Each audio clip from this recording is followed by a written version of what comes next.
Você montar uma carteira de investimentos é quase que como se você estivesse criando uma fazenda digital, né? Você passa a fazer investimentos diversificando como se você tivesse, por exemplo, uma fazenda que tem várias culturas diferentes, que tem pecuária, que tem granja, que tem uma lavoura, né? Então você consegue montar a sua carteira de investimentos com vários tipos de ativos diferentes que vão te trazer rentabilidade, assim como uma fazenda diversificada, quase que como uma fazenda digital.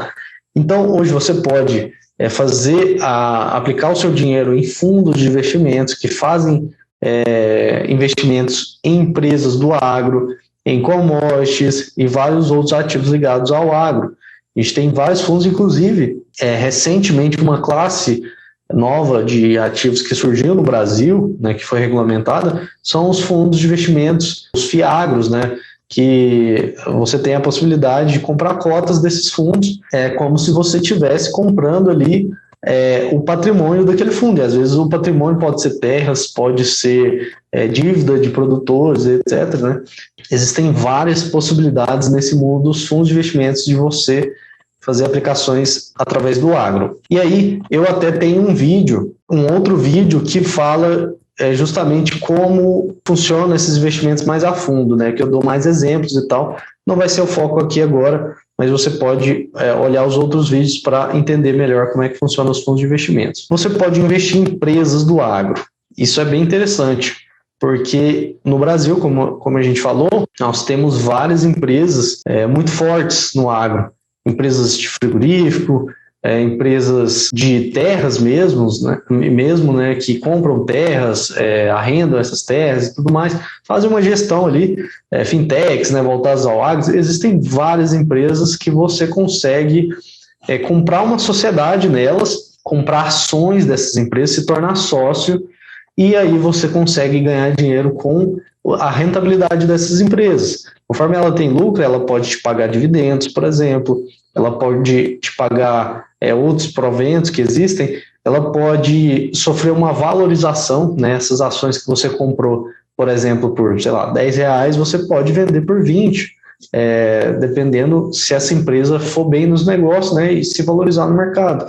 Então, existem várias possibilidades de se investir no agro através de empresas, né, se tornando sócio de empresas. O que eu mais falo, né, o tipo de investimento que eu mais falo, que dá as possibilidades maiores de ganhos, inclusive, são os contratos a negociação dos contratos que representam as commodities agrícolas, né, como soja, milho, boi, essas são as principais. E aí você tem a possibilidade de comprar e vender esses contratos, que é como se você estivesse comprando e vendendo essas commodities lá na bolsa. Essa classe de ativos te dá a possibilidade de você ganhar muito dinheiro por as características desses contratos. Então, por exemplo, um contrato de milho, ele tem 450 sacas, certo? Se você for fazer as contas, né, de quanto que custa essas 450 sacas, se você considerar um preço de aproximadamente R$100 por saca, você vai chegar num valor total ali de aproximadamente de R$45 mil, né? Se você considerar R$100, R$45 mil. Você não precisa de todo esse dinheiro, de todo esse montante para negociar esse volume de milho, esse contrato que tem esse volume de sacas, né? Então você precisa de cerca de R$2.000, R$3.000 para você conseguir negociar. É lógico que é interessante você ter mais, né? Justamente pela questão da alavancagem e tudo mais, por questão de segurança, para você negociar mais. A partir de cerca de R$3.000, você já consegue negociar um contrato de milho que vale R$45 mil.